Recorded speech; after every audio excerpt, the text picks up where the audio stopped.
नमस्कार दोस्तों, हमारे YouTube channel exam attention math and logic पर आपका स्वागत है।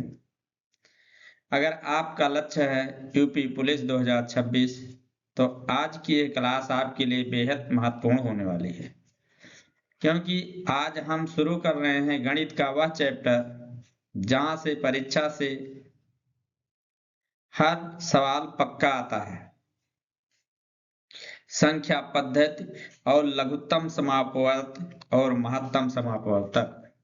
दोस्तों, यूपी पुलिस की पिछली परीक्षाओं को अगर ध्यान से देखें तो पाएंगे कि नंबर सिस्टम और एलसीएम या एचसीएफ से सीधे और कॉन्सेप्ट बेस्ड प्रश्न बार बार पूछे गए।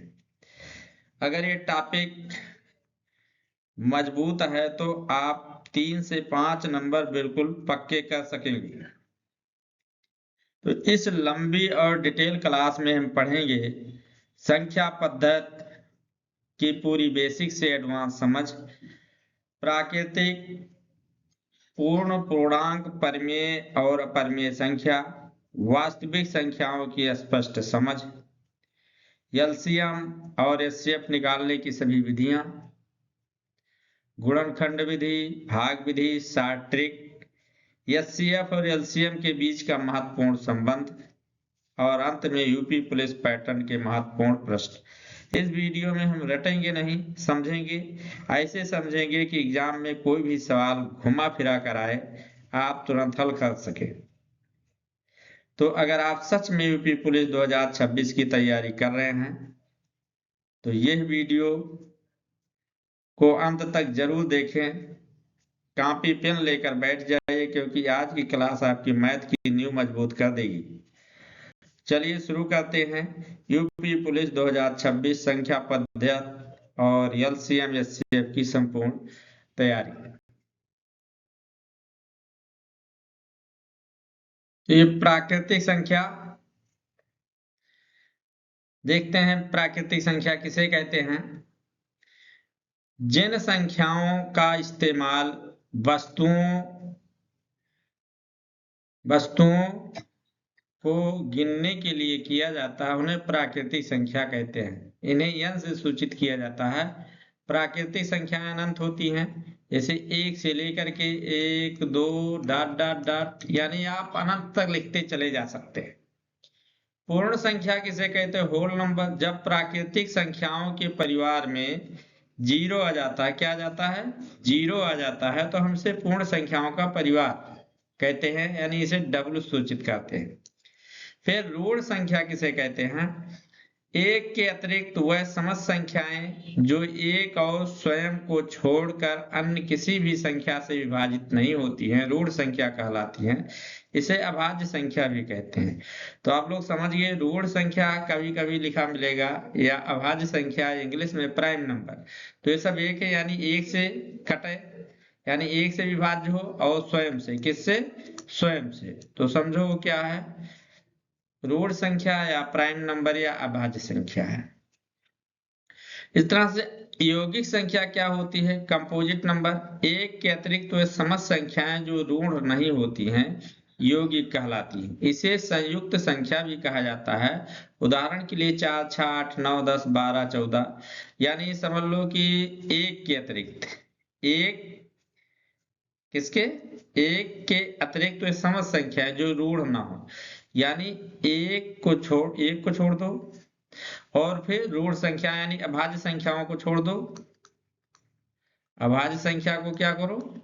छोड़ दो। तो समझ जाओ बाकी क्या है? यौगिक संख्या है। अभाज्य संख्या को निकाल दो और एक को निकाल दो, तो वे संख्याएं क्या कहलाएंगी? यौगिक संख्या कहलाएंगी। ठीक है। फिर सम संख्या किसे कहते हैं? सब आप लोग पढ़ चुके हैं, एक बार रिवीजन हो जाए। वह सभी संख्याएं जो 2 से पूरी तरह विभाजित हों सम संख्या कहलाती है। उदाहरण के लिए 2 4 6 8 12 24 28 सम संख्या। इनका रूप 2n होता है, जहां n एक पूर्णांक संख्या है। 2n का मतलब समझ रहे हैं? 2n का मतलब समझ रहे हैं? 2 n क्यों लिखा गया?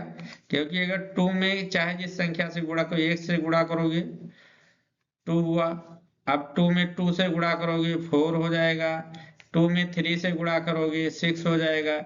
यानी n का मतलब होता है एक पूर्ण संख्या। ठीक है, क्या होगा? पूर्ण संख्या। n बराबर यहाँ पूर्ण संख्या का मतलब 0 1 2 3 इस तरह से। विषम संख्या, जो संख्या 2 से विभाजित नहीं होती है उसे विषम कहा जाता है। उदाहरण 3 9 11 17 19 7, ये सब क्या है? विषम संख्याएं हैं। एक क्या है? विषम संख्या है ना। एक क्या है? विषम संख्या। 1 3 5 7 9 इस तरह से क्या है? विषम संख्या है। क्रमागत संख्या है संख्याओं की ऐसी श्रेणी जिनमें प्रत्येक संख्या अपने पूर्ववर्ती संख्या से एक बड़ा हो, क्रमागत संख्या कहलाती है। उदाहरण के लिए 6 7 8 9 13 14 15 101 2। यानी क्रमागत का मतलब क्रम से आए, केवल एक बड़ा हो। ये नहीं है कि जैसे मान लीजिए 1000 हुआ, कितना? 1000 हुआ, तो अगला संख्या क्या आना चाहिए? 1001 आना चाहिए, 1001 आना चाहिए, फिर उसके आगे 1002 आना चाहिए। ठीक है, तो चाहे जितनी बड़ी संख्या होगा लेकिन उसका जो है क्रम एक बड़ा होना चाहिए, यही है। अब कभी कभी पूछ लिया जाता है क्रमागत सम संख्या। अब क्रमागत सम संख्या तो 2 के बाद कितना आएगा? 4 आएगा। यानी 16 अगर क्रमागत मान लीजिए समय, तो अगला क्या आएगा? 18 आएगा। 2 का अंतर होगा। उसी तरह विषम क्रमागत संख्या पूछे तो उसमें भी 2 का अंतर होगा। पहला हुआ जैसे 1, तो अगला क्या हो जाएगा? 3, फिर अगला क्या हो जाएगा? 5, इस तरह से अगला क्या हो जाएगा? 7, फिर हो जाएगा 9। ये क्रमागत संख्याएं हुई। विषम क्रमागत संख्याएं सम क्रमागत संख्याएं हैं, और फिर ये जो है क्रमागत संख्याएं होंगी। ठीक है, समझ गए? ये सब कॉन्सेप्ट क्लियर रखिए, क्योंकि इस पर आगे सब सवाल इसी पर हैं। आपको औसत पढ़ेंगे उसमें भी मिलेगा, और परसेंटेज निकालेंगे उसमें भी मिलेगा, लासा मासा में मिलेगा, यानी सब जगह इसका उपयोग है। इसलिए इस संख्या को जरूर याद कर लीजिएगा। पूर्णांक संख्याओं का ऐसा समुच्चय जिसमें पूर्ण संख्याओं के साथ ऋणात्मक संख्याएं भी सम्मिलित हो, पूर्णांक संख्याएं कहलाती है। इसे आई से सूचित किया जाता है, इंटीजर। उदाहरण के लिए ये क्या है? पूर्णांक है। पूर्णांक ऋणात्मक पूर्णांक भी होता है और धनात्मक पूर्णांक भी होता है। ठीक है, ऋणात्मक और धनात्मक दोनों तरह के पूर्णांक होते हैं। फिर आगे है परिमेय संख्या। परिमेय संख्या भिन्न के रूप में लिखी गई संख्याएं परिमेय कहलाती हैं। इन्हें क्यू से सूचित किया जाता है। जैसे 1/2 लिखा है, 1/2, 3/4, 5/7, 6/7, तो ये सब क्या है? परिमेय संख्याएं कहलाते हैं। वह संख्याएं जिन्हें ये बटा बी, यानी जहां ये और बी पूर्णांक है तथा बी नॉट इक्वल टू 0, यानी बी 0 नहीं होना चाहिए, के रूप में लिखा जा सके, परिमेय संख्याएं कही जाती है। अपरिमेय संख्या इरेशनल नंबर वह संख्या है जिन्हें p/q, जहां p एवं q पूर्णांक संख्याएं हैं, q नॉट इक्वल टू 0 के रूप में नहीं लिखा जा सके, अपरिमेय संख्याएं कहलाती हैं। जैसे उदाहरण के लिए √3 क्या है? परिमेय संख्या। √2 अपरिमेय संख्या है, इसको हम p/q के रूप में नहीं लिख सकते हैं। ठीक है, आवर्ती दशमलव जैसे 8/3 जो है 2.666 या 2.6 को p/q के रूप में लिखा जा सकता है, p/q के रूप में लिखा जा सकता है, इसलिए एक परिमेय संख्या हुआ।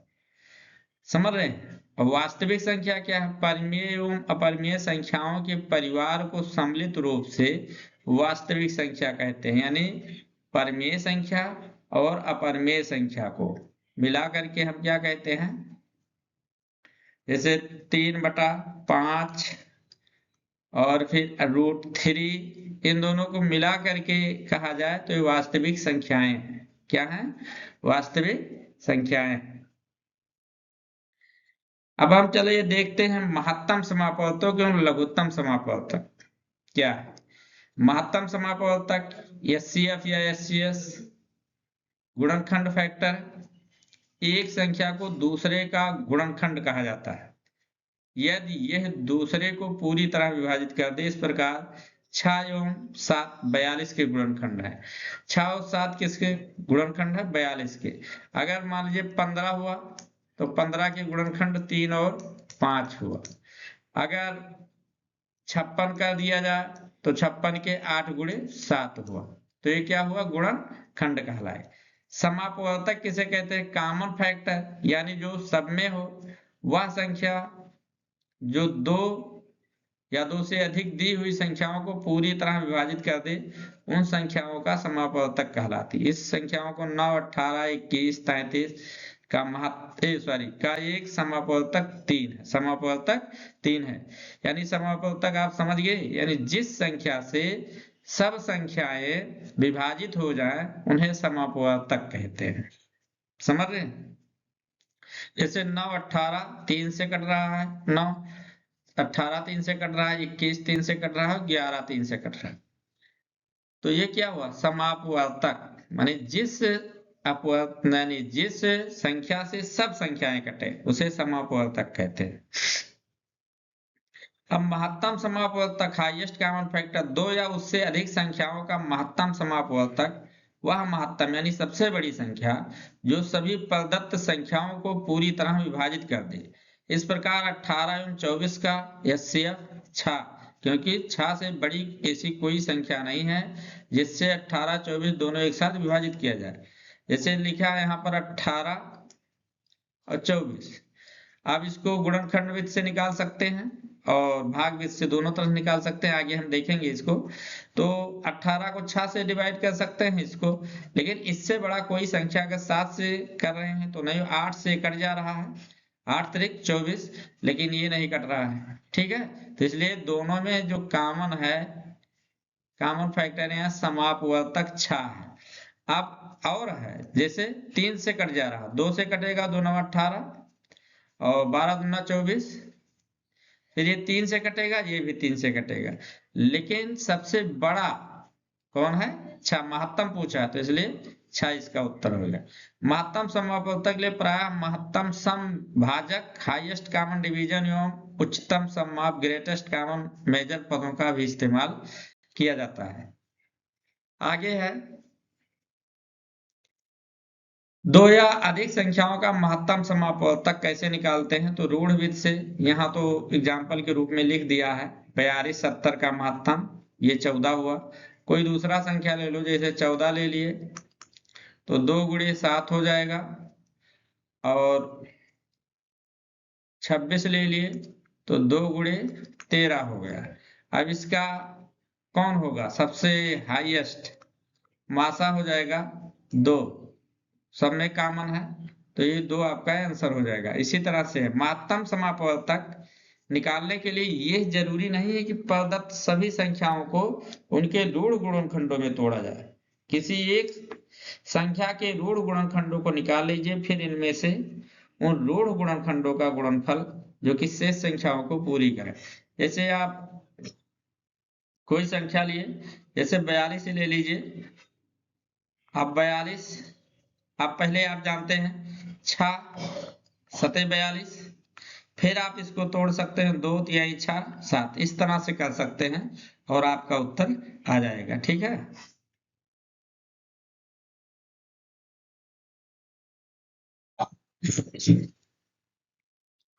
यहाँ सवाल दिया है 1365 1560 एवं 1755 का महत्तम समापवर्तक निकाल ले। तो इसको 1365 भाग विधि से है। कौन विधि है? भाग विधि है। अब इसमें 1365 में आप भाग देंगे 1560 में, तो एक बार लेंगे, फिर घटाएंगे इतना, इतने फिर 7 से गुणा करेंगे 1365, यानी इसका मासा दोनों का 195 हुआ। फिर 195 जो मासा आया उससे हम तीसरी संख्या में भाग दे देंगे, तो तीसरी संख्या में भाग देने पर ये आपका शेषफल 0 हो गया, इसलिए मासा क्या हो 195 हो गया। यदि 2 संख्याओं का महत्तम समापवर्तक 1 हो तो वो दोनों संख्याएं आपस में ऋण भाज्य संख्या होगी। कैसे? जैसे 13 हुआ, 13 का 1 गुणे 13 हो गया। 17 हुआ, 1 गुणे 17 हो गया। तो इसका मासा कितना हुआ? बराबर 1। इसलिए ये दोनों संख्याएं क्या हैं? अभाज्य हैं या ऋण संख्याएं हैं। कभी भी अगर मासा 1 दिया है तो आप याद रखिएगा कि वो सभी अभाज्य संख्याओं का ही मासा होगा। दो या अधिक परिमाणों का मासा निकालना है। परिमाण में जैसे वजन हुआ, दूरी हुआ, समय हुआ, इन सबको, ये धारिता हुआ, इन सब का दिया रहता है तो उसका मासा कैसे निकालेंगे? जैसे एक एग्जांपल दिया है, 1 किलोग्राम 235 ग्राम, 3 किलोग्राम 430 ग्राम। तो इसका मासा कैसे आप निकालेंगे? इसको निकालने के लिए आपको सबसे पहले इसको किस में बदलना होगा? ग्राम में बदलना होगा। इसको भी ग्राम में बदला गया है। बदलने के बाद फिर उसका मासा निकाला गया है। समझ रहे हैं?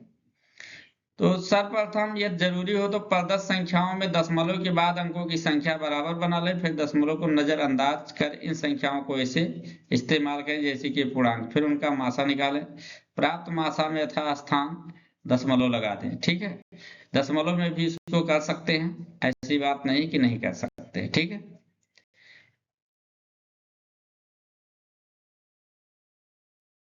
अब दो संख्याओं का मासा यानी दो भिन्नों का मासा कैसे निकालेंगे? दो या उससे अधिक भिन्नों का महत्तम समापवर्तक वह उच्चतम भिन्न है जो दिए गए समस्त भिन्नों से पूर्णतः विभाज्य हो। सर्वप्रथम दिए गए भिन्नों को उनके न्यूनतम रूप में व्यक्त करें। फिर मासा अंशों का महत्तम समापवर्तक, हरों का लघुत्तम समापवर्तक। भिन्नों का मासा हमेशा एक भिन्न होता है, पर लघुत्तम समापवर्तक के संदर्भ में ऐसा पूर्णतः लागू नहीं होता। जैसे आप मान लीजिए 3/5 दिया है। कितना दिया है? 3/5। और फिर दिया है 5/16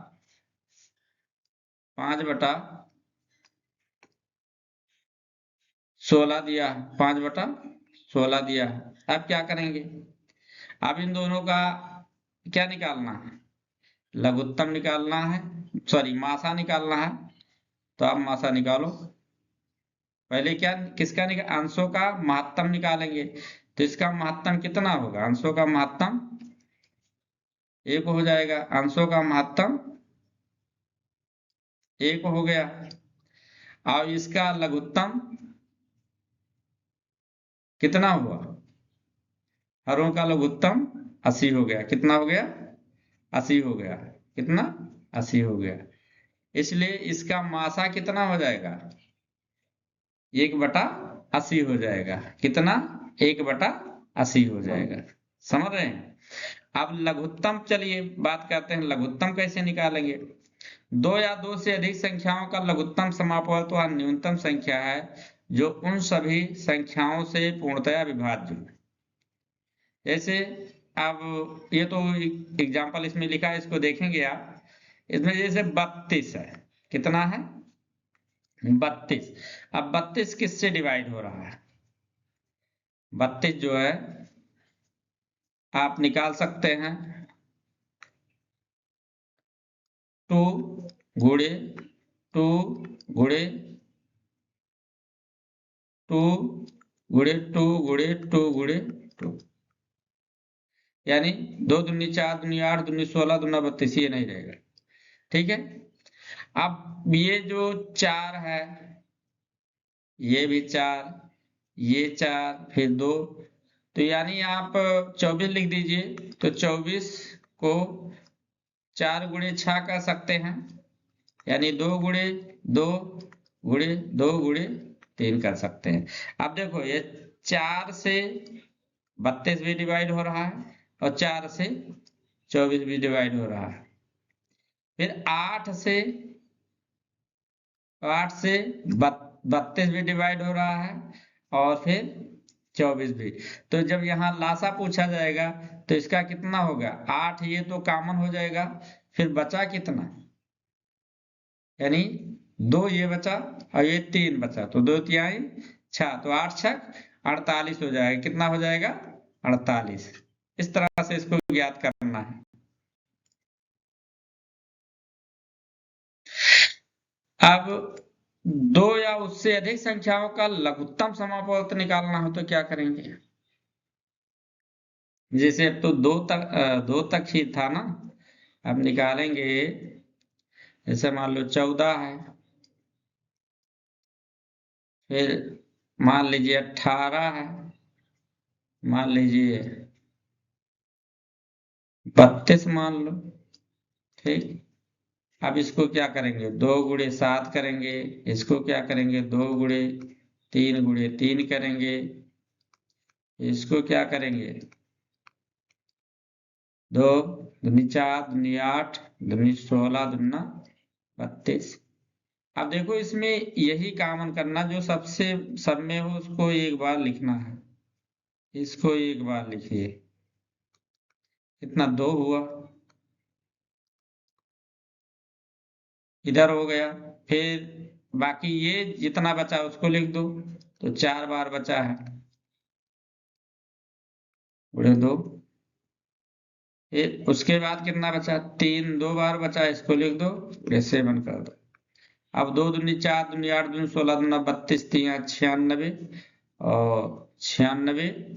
फिर उसको 3 से गुणा करेंगे, 96 को 3 से गुणा कर दीजिए, 18 हुआ, ये हुआ 88 हुआ। तो 288 में फिर आप गुणा कर दीजिए, कितने में? 7 से। 7 8 56, 7 8 56 और 5 61 और 7 दूनी 14, 14 6 20। ठीक है, तो इसका उत्तर हो गया इतना। समझ रहे? तो इस तरह से आप एलसीएम ज्ञात कर सकते हैं। और 2 संख्याएं जो परस्पर ऋण हैं का लासा उन संख्याओं के गुणनफल के बराबर होता है। जैसे अगर मान लीजिए 5 और 7 दिन है, तो इसका एलसीएम निकालना है तो 5 गुणे 7 सीधा कर देंगे, 5 7 35 हो जाएगा। 13 और अगर 17 दिया है तो ऋण संख्या है, इनका सीधा गुणा हो जाएगा एलसीएम में, बस और कुछ नहीं करना होता है। ठीक है, आगे देखते हैं। इन्हीं 2 संख्याओं का जोड़ तथा लासा का मासा उन संख्याओं के मासा के बराबर हो। हम मान लेते हैं कोई 2 संख्या मान लीजिए, ये तो दिया है आप देख लेंगे, फार्मूला बनाया गया है। इसमें जैसे हम मान लिए 2 संख्या 12 और 16 है। देखो ये प्रमेय जो है ये इसको सिद्ध करता कि नहीं करता है। अब हम 3 गुणे 4 लिखेंगे 12 का, और इसको लिखेंगे 4 गुणे 4। इसका मासा कितना आएगा? मासा कितना आएगा? मासा हुआ 4 और लासा कितना हुआ? 4 और 12 चौक 48, यानी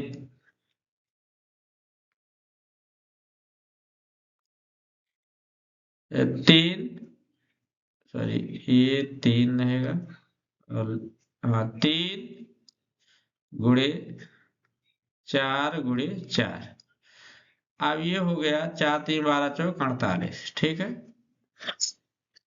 अब कह रहा है 2 संख्याओं का जोड़ तथा लासा का मासा उन संख्याओं के मासा के बराबर। इन दोनों संख्याओं का मासा कितना है? 4 आया। अब लासा 48 हुआ, कितना हुआ? लासा 48। और दोनों संख्याओं का योग जो हुआ कितना हुआ? 12 प्लस 16 बराबर कितना हुआ? 28। अब इसका अगर हम मासा निकालें तो इसको लिख सकते हैं 4 गुणे 12, 12 चौक 48, और 4 गुणे 7 कर सकते हैं, 7 चौक 28। तो यानी मासा कितना आ गया? 4 आ गया। तो यानी ये जो प्रमेय दिया है ये सिद्ध करता है। अगर इस तरह सवाल दिए रहेंगे तो आप उसका उत्तर निकाल सकते हैं मान करके किसका उत्तर आएगा। हम आगे इस तरह के सवाल को हल करेंगे, प्रैक्टिस करेंगे। कल कल जो वीडियो आएगा उसमें ये जो आज बताए गए हैं परमेय संख्या, क्रमागत संख्या और फिर ये विषम, सम, भिन्न सब का सवाल कल आपको देखने को मिलेगा। कल आप लोग वीडियो को जरूर देखिएगा। आज ये कॉन्सेप्ट बताया गया है, कल इस पर प्रैक्टिस होगा। कॉपी कलम लेकर हल करिएगा। अब इन सबको नोट आप बना लीजिएगा, ठीक है। फिर आगे देखते हैं।